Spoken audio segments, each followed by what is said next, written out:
देखिए दोस्तों, ये क्वेश्चन आरआरबी जेई 2026 के एग्जाम में पूछा गया है।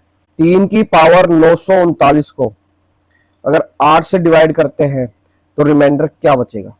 मेरे भाई पहले डिवाइड तो करेंगे, बाद में पहले बेसिक चीजें इसकी समझ। अगर 3 की पावर 1 को मैं 8 से डिवाइड करता हूं तो रिमाइंडर 3 आता है, और 3 की पावर 2 को अगर मैं 8 से डिवाइड करता हूं तो रिमाइंडर मेरे भाई 1 बचता है।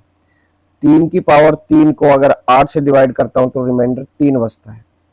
3 की पावर 4 को अगर मैं 8 से डिवाइड करता हूं तो रिमाइंडर 1 बचता है। इसका मतलब ये हुआ, अगर 3 की पावर ओड है और इसे 8 से डिवाइड करने पर 3 को, तो रिमाइंडर हमेशा क्या बचेगा, 3। और 3 की पावर इवन है, ठीक है, और 3 को 8 से डिवाइड करने पर तो रिमाइंडर क्या बचेगा मेरे भाई, हमेशा 1। यहां दोस्तों आप देखोगे 3 की पावर एक ओड है, तो रिमाइंडर क्या बचेगा, हमेशा 3, क्योंकि इसको 8 से डिवाइड कर रहे हैं। ठीक है भाई, लाइक शेयर सब्सक्राइब दबा के कर दे दोस्त।